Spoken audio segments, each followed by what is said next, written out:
Another common issue that a lot of people have is also screaming. And, a lot of people get frustrated and annoyed because it's loud and it's noisy or their neighbors are complaining. But again, just like with biting, it comes down to they are communicating something. Maybe they're excited, maybe they're contact calling, maybe they're bored. There is just so many different reasons why they could be screaming. Do you think that journaling or videoing or even like having a pet cam that records can help somebody narrow down the reason for screaming as well?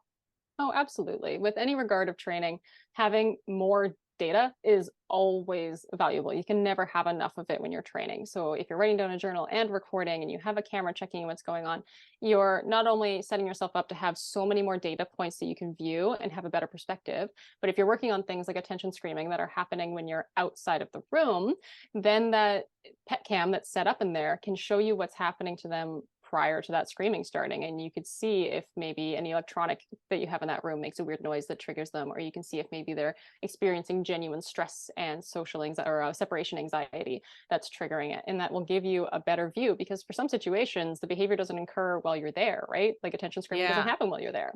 And Yeah. so having that set up when you're gone can be super, super valuable in gathering that information. Yeah. What are your top three tips for birds that are screaming, or someone's like, my bird is really noisy, or their attention screaming all of the time? What can I do? Courtney, help me.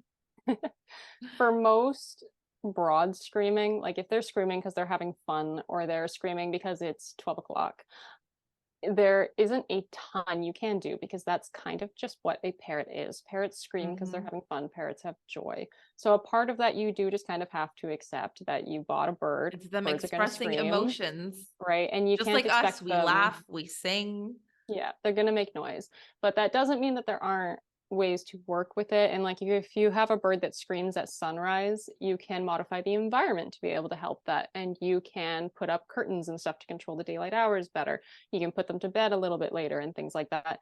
You can also formally train like a scream hour, as well as putting the behavior on cue and then basically never asking for it is another alternative. If you put screaming on cue and you have really good stimulus control over it, where they will only scream when it's on cue, then they won't scream when it's not cued.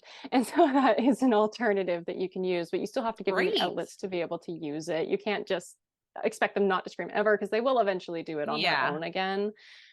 When it comes to attention screaming, things get significantly more complicated, because for most birds that are screaming for attention, it's very much a genetic thing where they feel safety in numbers. They feel safety with their flock, and it's very abnormal for them to be left alone, potentially in a quiet, dark room, while their flock leaves. And that to them signals their brain to say, I'm terrified, I'm exposed to predators, I'm about to get seriously hurt. And that is a genuine state of fear. That's not something that's like, oh, I just don't want to be alone. That's potentially true separation anxiety. We don't have formal studies on whether or not parrots can truly experience the exact forms of separation anxiety, but from their mannerisms and their behaviors and the stress and the way it impacts their body, it is very likely that that is what's going on. And so the way you have to handle those is very delicate, and it's hard because it's not a quick fix. And a lot of people that are faced with attention screaming are also faced getting kicked out of their houses for noise complaints. And so you want that quick fix. So not only is this super distressing for the bird who's experiencing that state of fear and panic, but also for the owner who's terrified that they're about to get kicked out of their house and they need to fix this and they need to fix it fast.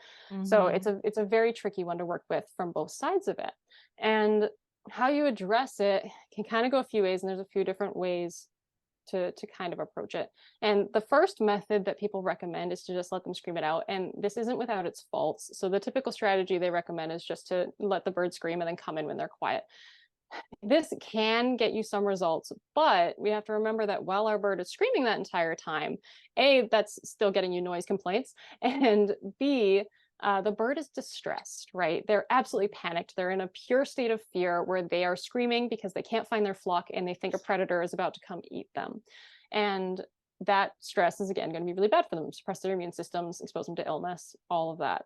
So it's not the ideal method. The other thing that can happen with that is when you are extinguishing a behavior, which is getting a behavior to end, to stop, and you stop the reinforcement for it, the behavior will start to dip down because it's not working anymore. But then it actually hits a point called an extinction burst, where the behavior will have not been reinforced for long enough that the animal is doing a last ditch effort to make it work, because it's the only thing that's worked for them in the past. And so they will suddenly get worse, and it will skyrocket to the sky as a last desperate attempt to make this work.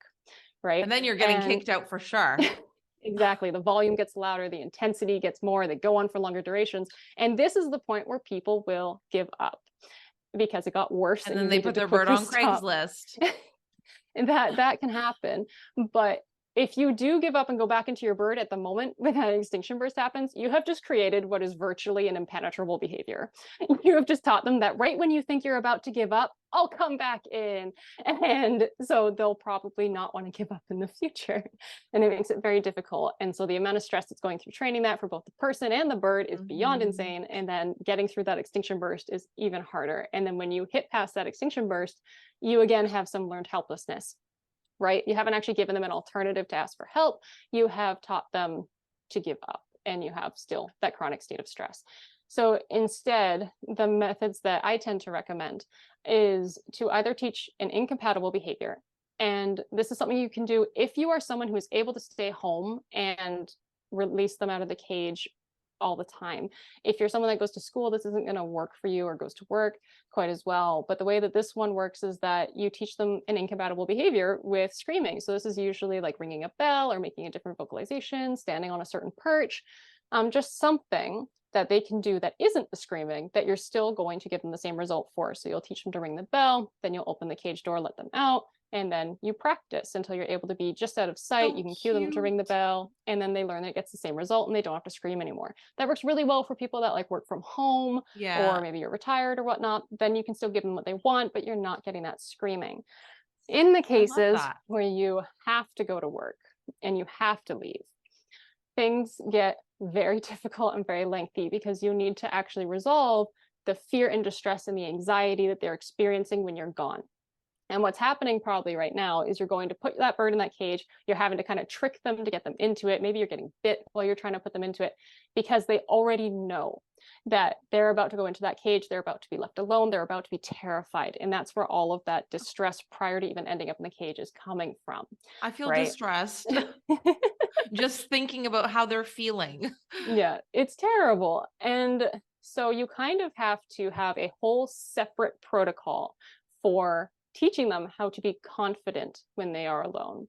And this means that during this training, you're still doing your same routine when you actually need to leave, but the training protocol is happening with a totally different cue under a totally different circumstance, and when you aren't actively needing to leave in the moment. So that way you can work on that comfort and that duration until they are able to have it applied to your typical leaving routine. And so the standard routine for getting them in the cage is you would just have a designated cue, get them to pop in, hide a few treats in there, and then let them out right away. And what you want to be doing is encouraging them to go in that cage, know that there's going to be a prize and something exciting in there for them to find and occupy themselves with. And then once they find it, they can come back out. And each time you practice, you increase that duration of time that they're in there for, so they are more confident going in there, finding something and relaxing. Then you can practice going around the corner and being out of sight. Then you can practice actually leaving the front door and coming back in. And you're breaking it down into all of those elements so they understand how to remain calm and confident in their cage alone under all of those different circumstances. On top of this, you also need to break down your actual leaving routine.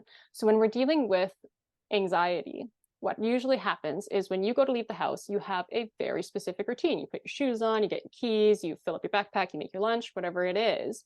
And the bird knows that you do all of those things right before you leave, and they feel distressed. So before you've even gone, before you've even put them in their cage, all of that anxiety and stress is stacking on top of each other and building, and they're already starting to freak out.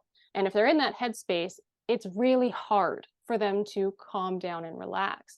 So you need to practice that leaving routine outside of the context of you actually needing to leave. So that way each one of those elements doesn't trigger that part of the brain anymore. And you can put on your shoes and then go sit down on the couch on like a weekend when you don't need to go anywhere. And they're going to start to recognize that when you put on your keys or put on your shoes, get your keys or whatever, it's not necessarily going to mean that you're going to leave. And that can help them be able to be relaxed when those cues are happening. So when it comes time to cue them into their cage, they're able to relax a lot easier. They're able to forage for the things they want, and then they're good.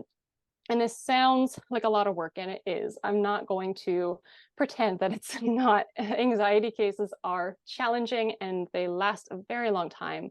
But if you do it right, it will also last a very, very long Hmm. time. Yeah, just listening to you talk about all of this, I'm like, this is something that's going to take a lot of patience and consistency. And that's what training with parrots is. So when you get a bird or you're thinking about getting a bird, you need to keep in mind, or if you're rescuing a bird, that it's really going to take work. And it's not just like an easy pet. It's not a fish in a fish bowl, and even still aquariums take a lot of work, but it's going to take a lot of effort on the owner's part to really help your parrot through that, so that they're not screaming and feeling anxious every time you leave. I did have a question regarding that. I wanted to ask you, do you find that the attention screaming happens a lot more when it's a solo bird versus a flock? Because if there's a flock, then there's more than one. So I'm wondering, do they feel less lonely or less scared because they still have their flock or something that's familiar? I'm actually not too sure. What I think it also depends on when they're kind of brought in together as well. Because if you had a solo bird for a while and they already picked up an attention screaming habit and then you brought in another one, there's a very real chance that that's going to kind of transfer onto the new bird and go, okay, he's screaming, so I should also be screaming. And then that problem can exasperate, right? Mm-hmm. Versus if you get two birds around the same amount of time and you put the effort in teaching them to both be confident alone, I think that's significantly more valuable than necessarily just having a second bird, because a second bird isn't always going to help your problems in a lot of cases. And yes, it can if the bird views that bird as another flock member, because they won't always get along as well. Yeah. But if you are a member of their flock and you wander away, it can still be distressing enough for some birds to need to scream, regardless of if a buddy is still there.